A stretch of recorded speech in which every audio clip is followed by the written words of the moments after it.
Hi everyone, welcome back to the channel. Hope you're doing very well today. One of you amazing people recommended this episode to me, and since I haven't seen it before, I watched it as soon as I could. A small part of me regrets watching this episode because the owner started pissing me off and I didn't realize how pissed off I was until I actually started writing for this video. And I began to question if I wanted to actually make this video. But here we are because it's more fun going through the motions together. This episode is kind of sad, but not because of a specific situation that happened in the episode. It's mainly because of the actions of the owner of this hotel, Phillip. Phillip said that he wanted to own the Monticello Hotel since he was 8 years old, but his reasoning and how he obtained the hotel is kind of wild to me. I'm Phillip Lovingfoss, and I'm the owner of the Monticello Hotel. I've wanted to own the hotel since I was 8 years old. My mother worked here when I was very young, and I remember all the cocktail waitresses and how beautiful they were, and wanted to be a part of it. Some might say the story of how Phillip Lovingfoss obtained the hotel is almost too good to be true. Others might call it a fairy tale. Phillip was a bartender here. He fell in love with the owner, Annabelle Jewell. I was in my early 30s when Annabelle and I first started going together, and she was in her mid-60s. They were married, and when Annabelle passed away, all of her assets were given to Phillip. He inherited the Monticello Hotel. Wait a minute. I am a love is love kind of person. They are consenting adults, so they can do whatever the hell they want to do, but that took me by surprise. Now, the statement he made about the waitresses makes sense. He was interested in them because they're older, and I guess that's just something that stuck, and that's why he wanted to marry someone's grandma. It's just interesting because I know that I would never date someone who is in between the ages of my parents and grandparents, and they're in like their 40s and 60s. That's not happening. Older people need love too, but I would be cautious if a young person started having interest in my grandparents, because what do you truly want with them? Like, no shade to my grandparents, they cannot even really go up a flight of stairs easily like that. So what you want with them? I know the usual thing people say is that a younger person will date an older person if the older person has a lot of money, and I don't know if that was Phillip's reasoning. I'm not trying to say that he had any ulterior motives when he was married to his wife, but it kind of does make you question. By the time of filming this episode, he had a girlfriend that is 30 years his senior, so I'm guessing this is just his type. But he has been living it up with the money that he had inherited from his wife. Honestly, his wealth is one of the reasons I do not like him, and it's not because I just don't like rich people. There are some evil rich people, but it's just the way that he flaunts his wealth while his employees are struggling. With his inheritance, Phillip has been living the good life with his girlfriend and general manager, Ginger, who's also 30 years his senior. TJ. But despite the owner's fabulous wealth, the staff are underpaid. I still make minimum wage, and I've been here 12 years. Yay, we're getting it back. Yeah. Phillip flaunts his wealth in front of us. Don't flaunt it in our face when we're all wondering, do we put gas in the car or do we buy groceries? This is unreal. He's probably got $150,000 worth of diamonds on his right arm, 10-carat diamond ring on his left finger. He walked through the kitchen one day and somebody broke a glass and he said, "Oh, did I lose a stone?" I mean, really? How arrogant. Yeah. Fuck that. I never had that privilege, and I am not wealthy. I hope to be in a better position than I am right now. But for him to flaunt his wealth when he knows that he's inadequately paid his employees is such a maddening thing to see. He also doesn't put any of the money that he has back into the hotel, which is leaving this place falling off the bone. Cigarette burns. Oh my gosh. Seriously? That is so gross. I'll go all the way down the hall around the corner. Inside the beautiful historic Monticello Hotel, there are only 4 suites, and then there are countless rooms stuffed with Phillip and Ginger's crap instead of guests. With only 4 guest bedrooms available in the main hotel, most guests are unwittingly given rooms in the so-called North Wing, which is a characterless 1960s shoebox motel next door. I was hoping to stay in the hotel. I don't even feel like staying here now. I'm trying to understand how you went from caring so much about this hotel when you were a kid to owning it once you were an adult, but then you're not doing anything to actually make sure that it is being run well. But I think we all know the answer as to why he stopped caring so much. Money! I honestly think that the money went to his head. He already has a business under his name, so why not do whatever the hell you want to do? But if he were smart and actually gave a shit about this place as he once claimed, he would have been investing money back into this business, and it probably would have never been in the state that it's currently in. I guess what impairs his judgment to do what's right for this business is the fact that he drinks often, and that is something that his employees mention because he is constantly drunk on the job. But Philip's problem may be the biggest. It is no big secret that Phillip drinks. Philip will come in here drunk Good job, good job. in front of all the staff, and it's just an embarrassing mess. I think that Philip could die if he doesn't stop drinking. It scares me. The day before I arrived in Longview, things reached crisis point. I was pulled over, and they charged me with a DUI. I was placed under arrest. They booked me in the Cowlitz County Jail, and yesterday morning I was released. It's an unfortunate situation. What's crazy to me is that as much as this episode does highlight how bad of a situation this is with him going to court for a DUI, this is not Philip's first time going to court for something like this. Not only did it happen once or twice, but 3 times that he's been in court for a DUI. Thrice times. This is a bit of information to read, but stick with me because I want to let you know how serious this has been for a while. Monticello Hotel owner Phillip Lovingfoss was booked into the Cowlitz County Jail on Monday evening on suspicion of hit and run and driving under the influence. Longview police booked Lovingfoss at 7 p.m. and he was still being held in lieu of a $1,000 bail as of 11 p.m. Monday. The accident that led to the arrest took place in front of the hotel, exactly where Lovingfoss had been cited for DUI nearly 2 years ago in the run-up to filming a Hotel Hell TV episode. According to police, Lovingfoss on Monday was in a black SUV that rear-ended a mid-sized Ford sedan. Lovingfoss, according to the police, got out of his vehicle, brushed past several people, and entered the hotel. An officer went inside to arrest him on DUI and hit-and-run allegations. It was the second time in fewer than 3 years that Lovingfoss was arrested on a DUI allegation.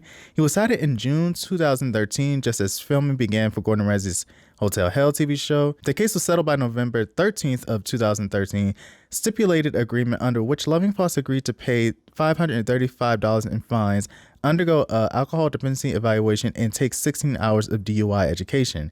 Prosecutors agreed to the amended charge in 2013 after a judge threw out blood alcohol results that were central to their case. According to the arrest records, Lovingfoss had blood alcohol levels of 0.093 and 0.095%, slightly above the legal limit of 0.08%.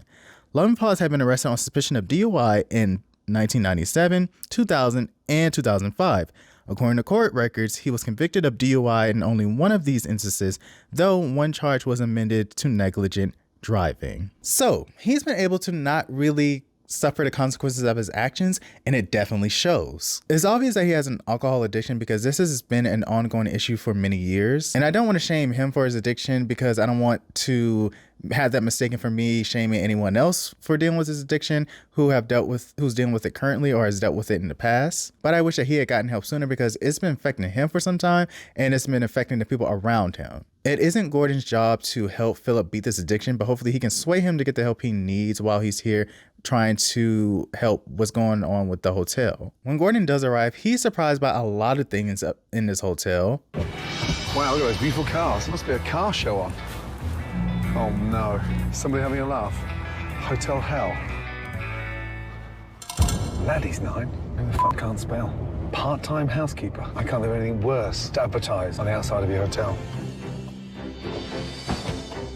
Morning. Good morning. And first name is? Vanessa. Vanessa, Yeah. nice to see you. I'm Nice. Gordon. I see you're having a classic car show today. No, those all belong to our owner, Philip. No, stop. They do. They belong to the owner? Yes, they do. What's with the plate? There's like Hotel Hell on one of the plates. Yes. But you did that for me? I'm not sure if you did it for you or for him. Here's your card, and you. here is your room code. You're in room 220. Will you show me the way, or? Oh, sure, if you'd like. Shall we? Please. If you follow me. I've got that. We're going outside. Yes. Okay. Just across here. So you have to go out to get back up again? Yes. And 220 right here. But this is not the hotel. This is our North Wing Motel. Now, why in the fuck would I want to stay in there? All we have available to rent in the hotel are 4 suites. I'd rather stay in there next door Okay. than in this dump. I'm sorry. Gordon is then shown the room he'll be staying in the main hotel, but it's nothing to rave about. The room is very dull and is furnished with things from Phillip and Ginger's home. The both of them at their rabbit ass minds if they think that people should pay $250 to sleep on old furniture that is breaking down. Basically, they give the hotel their scraps and they treat certain rooms in a hotel as a storage space. All that money, but they can't bother to keep the hotel up to date. I just don't understand owning a business and not wanting to actually make sure that it's ran well. I don't know if it's that some people just want to own something just to say that their name is on it and they can point to it and flex about it. It just doesn't make sense to me. Can someone explain it to me like I am 5 because I'm confused and lost? I don't understand. I don't understand, Paige. I don't understand. I don't. All the money that he spent on those cars and the rings that he has on his fingers, they could have been put to better use, but I guess flexing is the better option for him in his mind. When they sit down and talk about how much money the hotel has been losing, which has been around $30,000 to $35,000 a month for $100,000 a year, they start bitching and moaning about how the employees are to blame for the hotel being in its current state. There's lots of sleepless nights for me. How are we losing so much money? Being taken advantage of, I know that. Who's taking advantage? The kitchen staff for sure. They wait and bleed the clock. To think you're going to get paid for hours that you're not working? They can't do that to you. I think Gordon's going to have difficulties with my employees. I don't see them as team players at all. I gotta be super honest with y'all. I'm not believing any of the bullshit that he's telling Gordon. The optics of this man flaunting his wealth and entitlement is rubbing me the wrong way, and I'm not inclined to believe much of what comes out of his mouth. Until further notice, they just made that shit up. You just made that up. Actually, they're very evil for even trying to set their employees up for Gordon's ire. It's ridiculous and manipulative because they don't want to face facts that they're the ones f***ing it up for everybody else. It's lunchtime, and of course we get a different story from one of the employees while they're preparing the food for Gordon. So the appetizers first, please. Okay. Well, I'm feeling really nervous about cooking for Gordon. They're all froze together. Most of the food is prepackaged or canned or frozen because Ginger and Phillip are running this place like real misers. They pinch a penny on every corner. Ain't that funny how people have their own minds and can share their side of a story that contradicts a truth? That's very funny. Anyway, Gordon tries the food and most of it does not taste that good because it's not homemade. Most of it is frozen and is too tough to eat. And somehow, Phillip and Ginger try to place the blame on our employees for that as well. This is our crab and artichoke dip. It's served with deep fried pita bread. Jesus Christ. Snot dip. I mean, it's like a dish ready for one of Philip's girlfriends. This is the tower. This is the tower. Oh my God. Holy mackerel, so... No, but it's like something you should have in your garden, not in your restaurant. Are those shrimp, are they fresh or are they frozen? They're frozen. They're frozen, damn.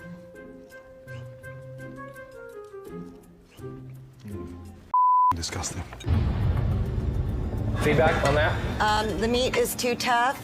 The sauce tastes weird. He can tell it's not homemade. Is this Ramsay's? And it is. The meat is too tough. He's getting the full picture, and that's just what I wanted. Right. Feel very good about it. I am very disappointed with Dan's food. It's horrible. I just hope that Gordon sees the problems with the staff. I think there's a better way that our kitchen can function than it's functioning right now. I see just blatant neglect. They're working my nerves very badly right now. Even if the employees have been shown a lack of care and haven't been given their 100%, where do you think they learned that behavior from? If you are the leader and people are expected to follow your attitude, beliefs, and ethics about this business, and you are showing a complete lack of interest, how do you expect them to act? Not saying that's true for every business and its people, because there are some employees who care a lot more than the owners do, but there's a culture that's created from the top down. I would point at the top and I would ask myself, what are y'all doing that's making people feel like they can be nonchalant and uncaring about this place? I'm just saying, because there's no way that everyone sucks that much, especially when they've been working for you for many years. And that's a point that Gordon brings up when he questions about Philip's management style, and this is when Philip's lies start to fall apart. Tell me about Philip's management style. Well, when he's sober, I get along with him just fine. When he's drinking, I avoid him at all costs. Does he drink a lot on site? Yes, Oh, he wow. does. On a scale of 1 to 10, how bad is he drinking now? A 10. A 10. This week, he was arrested. For what? DUI. You are kidding me. Chef, that was dreadful. I don't think anything was fresh. It takes extra time to do things homemade. Yeah, naturally. We're on a time restraint. What? Ask how many hours they get in a week or whatever, and they got to scrape for my prep cook gets 20 hours a week. That's not enough time to make fresh food. Is that why all the food's frozen? I mean, I get cut carrots or cut celery in the bag. I get the boiled eggs in a bag, done, peeled. You buy in boiled eggs? Yes. I played the safe card and purchased most of it prepared. You played the safe card? We can't even boil a egg in here. Philip, if you care about quality, you need to pay people to prep fresh food, not buy it in. There were times through January, February where I'd have 12, 16 hours a week. A week? Yeah. How'd you survive? 3 hours a day? Not very well, but Do you have a family? Yes, I do. Dan? 7 kids. This is insane. You can't run this hotel like a miser. If I sold 3 of those cars and put it into the kitchen budget to function for the next 12 months, the chefs can do their job. Oh my gosh, goodness. Philip was telling lies and half-truths? Now tell me, who could have saw that coming? I'm shocked.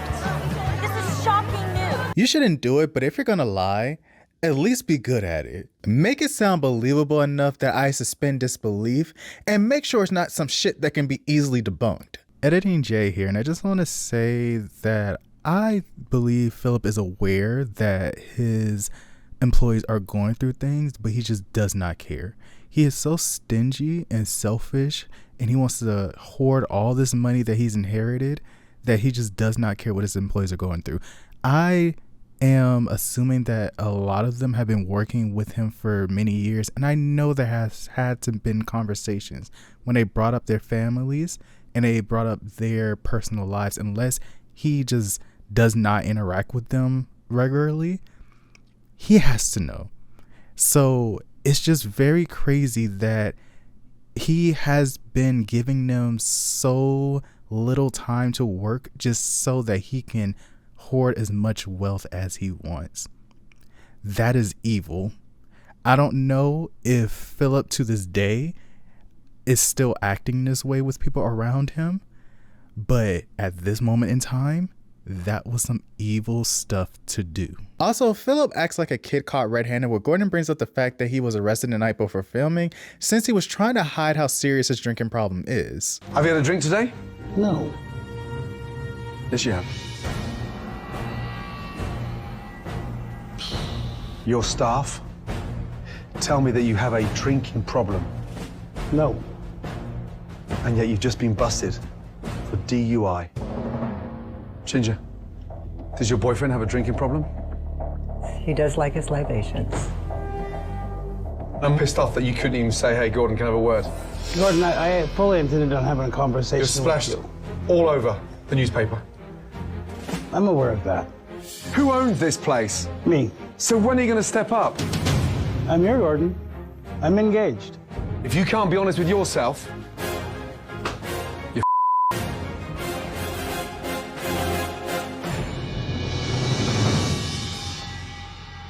The facts are starting to become clear. The problem here isn't the staff, it's the owner. I'm glad that Gordon quickly realized that Philip was selling him some bullshit, because when we get to dinner service, Philip is walking around as if he's always helping around during dinner service, when that is not something he normally does. Dan? Yeah? Do we have another in-cut, a moist one?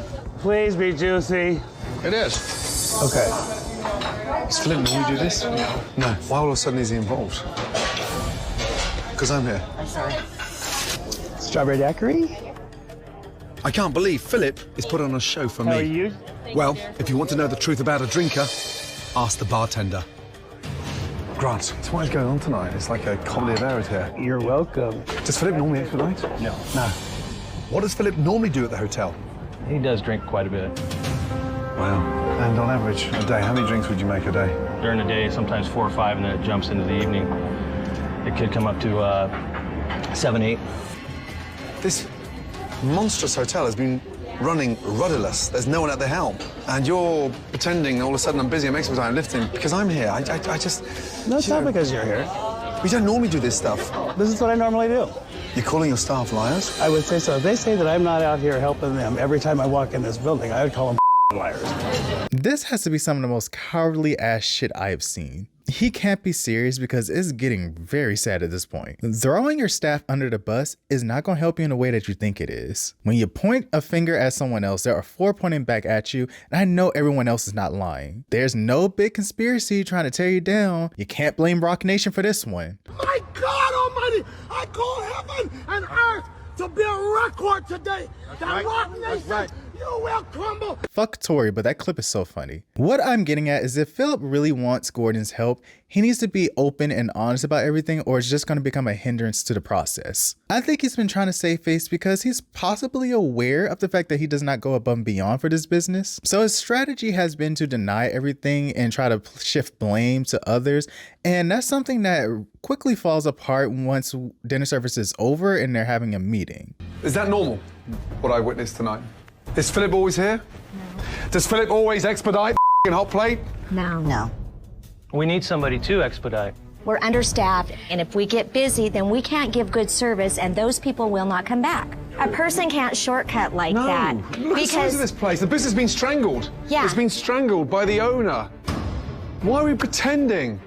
I'm doing a good job of pretending then.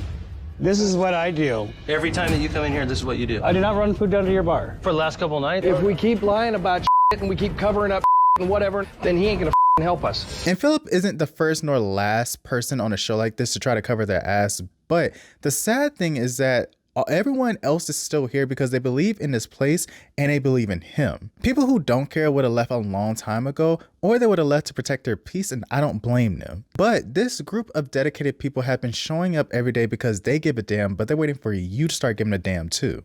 He's been known to walk behind the bar and fix himself drinks after the staff cuts him off. Phillip? Yes. Is that true? That I don't know about. That I don't know about. I've gone behind the bar and made my own drinks, yes. So you're blacked out, you're that inebriated that you've got no idea that you're that far gone? If he goes behind the bar, take the drink away from him. He cannot go back there. Why is he in there in the first place? Why is he even in that bar in the first place? Why does the is he staff drinking? have to do that? To me, it's hypocritical. You put out memos saying that we can't drink in the bar. It's hypocritical, Phillip, and we care about this place and we care about you. But a lot of us feel like you don't give a damn about us. Why are you coming in here to put your employees in a bad, uncomfortable situation? If it was up to me, I'd say, Phillip, you can't drink in here. Because if something happens to you take out a family of 4, they're coming after me and my family. And I don't have any money to afford a lawyer to keep me out of jail for the rest of my life. And this is the point where I was like, it's just very hard for me to root for Phillip because he is blind to his personal issues and the issues within the hotel. He's making a conscious decision to not want to acknowledge anything. Even with everyone telling him directly to his face what's going on, I don't think any of this information is being retained, and it's because he just does not want to hear it. I think Phillip just wanted to tell people that he owns the Monticello Hotel without actually having to put any actual work into running this business. It's a show for his wealth, and he probably likes the attention that he gets from it. And it's not my job to psychoanalyze him, but that's what it's seeming like. There's something broken within him, and he has decided to hide behind the wealth, the expensive fancy cars, the huge rings, the drinking, and the obsessive lying. Whatever is going on is something that money cannot fix. Money can help you get access to the resources that you need to help you fix your personal issues, but it doesn't matter when he's not interested in doing that whatsoever. Also, Phillip is caught in another lie when Gordon references how he and Ginger told him that the staff was stealing time from them, and of course they let Gordon know that that is just a false statement. I don't know why you're running a hotel. You're just ripping people off. You don't care for the customers, and you don't care for your staff. Who do you care for? I care about my staff. The first thing you said to me when I arrived here, Phillip, what's the problem? Staff. They're bleeding the cloth. No way. That's what you told me. I've got half it written down at home where I put at least 100 hours free in here. We will come in an hour, 2 hours early, not punch in, and then we will work late to get what we need to get done. You have an estate to the tune of $10 million and a chef that puts 100 hours in for nothing. Or is he lying? He's not lying. He's here all the time. I'm surprised you guys are here. I'm the only earner for my family, and I make $500 every 2 weeks. This is crazy. These guys are your bread and butter, your backbone. But they're terrified to tell you the truth. You can't keep on cutting corners and humiliating them because they're the problem, the fact that it's not busy. Look within. Gordon gives Phillip a moment to own up to his actions and what he's been doing, and he literally has no reason to explain why he's been doing the things that he has been doing. Now, can you your man up? I don't have all the answers, Gordon. I'm trying. Give me one answer. Give me something. You're abusing your staff? What kind of message does it send to them when you fill the car park with classic cars and they're struggling? Do you think it's fair? Do I think it's fair? No. No. Do they deserve better? Of course. Why are you doing it? I don't have an answer for that. I don't know why I'm doing that. Get out, Phillip. Leave me alone. It'd be one thing if he were unaware of his behavior, but this is someone who knows what he's been doing because every choice seems like it's been very deliberate. Besides his drinking, the biggest thing for me is the lying because it's just completely unfair to everyone else. He's trying to make them out to be the villains, and he's probably doing it because he's used to avoiding consequences. At a certain point in age, it gets old and tiring. You should be capable of being an adult who knows how to own up to things. Gordon had asked some of the current guests to share their experience with Phillip, and all of them said that they would not come back just because they could tell that there's been no attention put back into this place. They're saying how they just feel like things were very filthy, and they didn't like the fact that they were advertising that they were low on employees in the front of the building. They probably feel like they wasted their money and should have gone somewhere else, or they should have just stayed at home. Gordon is hoping that Phillip will soon change his mind, but Ginger is a little bit worried because she knows that his alcoholism has been something that has been serious for a while, especially because it's gotten dangerous. It's been hard because it's deep. Well, his alcoholism is very deep. I can see it's been hard. And I've reached out to my children, and they've all talked to him, but it hasn't been any good. And it's getting worse. The stress on my end has been, where's he at? Is he driving? Is he going to kill somebody? Is he going to kill himself? I just wish you'd told me the truth, that's all. I am a private person, and this has been very hard. And it's hard to see someone destroy themselves. I don't even think he realizes how bad it is. It's been a very heavy burden on me. To try to get through to Phillip, Gordon has all of the staff to be a part of an intervention to help Phillip get help with his addiction. The staff needs him to show us that he's willing to make a change. I think he needs to become honest with himself. This hotel is at breaking point, and you need help. If you could see it through our eyes, it's like night and day. During the day, you're amazing, Phillip. You talk to us with so much respect and stuff like that, and as soon as you start drinking, you can see that huge difference come over you. It's like the black cloud. We really care about you, Phillip. I mean, we're afraid for you because your rock bottom isn't going to be like most because you have the money to pay your way out. You have the money to do what you do. Your rock bottom is going to be very serious. It's either going to kill you or kill somebody else. And I don't want to see you die, and I don't want to see you in trouble and hurt somebody. You're very important. You're worth getting clean. You're so worth it. Okay. Phillip, will you get help? You cannot keep on hiding this. I don't know what you want me to say, Gordon. What about what you want to say? I'm not saying anything. Even though Phillip dismissed everyone's pleas for him to get assistance for his addiction, he did change his mind once him and Gordon had a one-on-one in his office. I'll give him credit for realizing that he does have an issue, but I hope he realizes it is mainly on him to keep encouraging himself to keep going through with treatment. It does help to have people by his side to encourage him, but he has to be the one to keep telling himself that he wants to live better. Renovations have been made to the hotel, which included removing the motel sign from the annex building and giving guests the choice to stay in the main building or in the more modern rooms. The decor had been updated and the storage that Phillip and Ginger had in the rooms had been removed. Come on, jump in, ladies. Boy, oh boy. Welcome to your new suite. Isn't it beautiful? Wow. I love it. Oh my God. This is a beautiful room. It should be used for guests, not storage. Never in my wildest dreams did I think our storage unit could end up looking like this. Oh my God. It is amazing. For me, the stunning interior matches the majestic exterior. Now, you look on the outside, you think this is exactly the kind of feel you want inside. Have a quick look at the bedroom. Chandelier. This one you're gonna love. Oh boy. Oh. And the bed. As you know, with the mattress full of stains. Now look, that beautiful bed. That's what you call a proper king-size bed. Oh, wow. It was our best room before, and now it's the best room in town. It's beautiful. Of course, the food was changed at the hotel, which included fresh food that is now in their new room service menu as well. When guests arrive, they love the changes that have been made and there are smiles all around. One of the things that happened before Gordon left was Chef Dan coming to him, expressing how he has interest in being Phillip's sponsor since he has been sober for 9 years and knows what it takes to go through that process. It's going to be a challenging journey for Phillip, but with all the support he has from Ginger and his staff, I'm hoping he'll be able to stay away from alcohol. So, when you get out of treatment, you're gonna need a sponsor.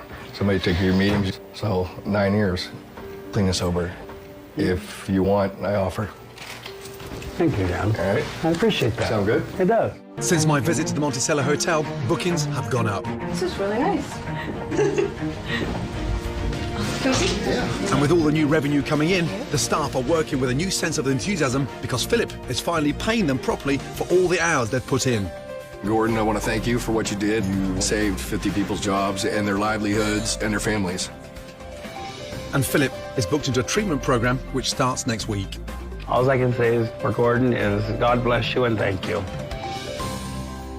This episode aired in 2014 and the hotel survived for 3 more years before closing in 2017. The property was sold for $8.22 million in 2020 and has been converted into apartments since then. Originally built in 1923, the Monticello Hotel is a staple in the Longview community and one of the longest standing structures since the city was founded in the 1900s. Formerly a landmark hotel with 200 rooms, the Monticello operates today as a 68-unit apartment building with ground floor retail, private function spaces, and a grand ballroom fit for weddings and large private gatherings. The building still has a lettering on top that spells out Monticello Hotel, so I guess it's keeping that part of its history. The bartender who was featured in this episode, Grant Handler, actually had bought the restaurant that was in this hotel. Unfortunately, in February of 2023, Grant was found unconscious near the hotel after being beaten by another man, suffering traumatic brain injury from the assault. Grant was placed in ICU, but ultimately his family decided to remove him from life support when the doctors found that the brain damage was too severe and that he'd never wake up again. I want to add a clip from a news segment where his family members spoke about him, highlighting his personality and the importance he had in their lives. Grant was a beautiful husband, father, was loved by so many. We're a community in shock. Whether you met him like a long time ago or just in the last couple of years, I mean, everyone he knew kind of had the same opinion about him. 23-year-old Nick Hadler describes his dad as a workaholic, working in restaurants in the Longview community for years, even appearing on Gordon Ramsay's Hotel Hell a decade ago. He was super proud of that. He just had a great, unique sense of humor. Really cared about everyone. The memories and the love for our friend, Mr. Grant Hadler. Mr. Grant. Cheers. I'm so sorry for the family's loss, and I hope that his memory lives on forever amongst those who knew him.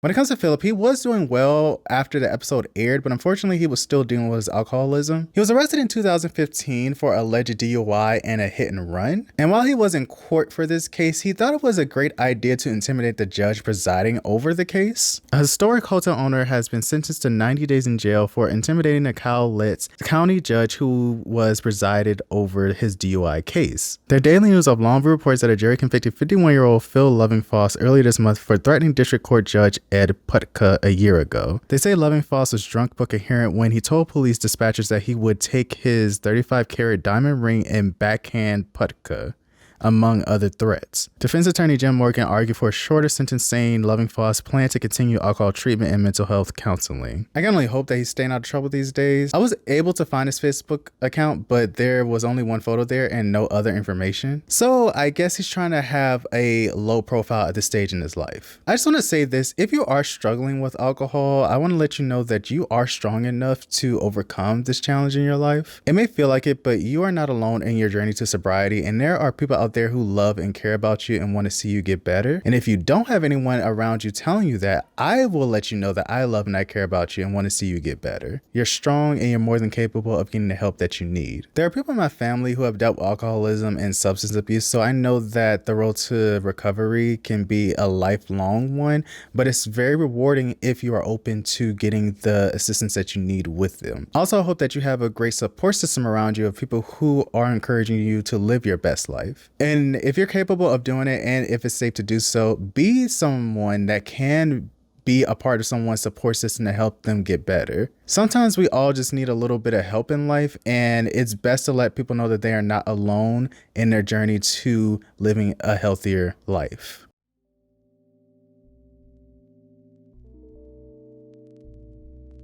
And that is all I have for you today. Thank you so much if you made it to the end of the video. I really appreciate that you decided to spend some time with me. If you enjoyed the video, please make sure to leave a like. And if you haven't done so already, make sure to subscribe and turn on post notifications so that you never miss another upload from me. Happy holidays, by the way. I hope you're enjoying time with your loved ones. Once again, thanks for watching the video. I'm looking forward to seeing you in the next one. Take care of yourselves. Do something kind for yourself. Goodbye. They're working my nerds. Nerds? Maybe I want some nerds. I don't know.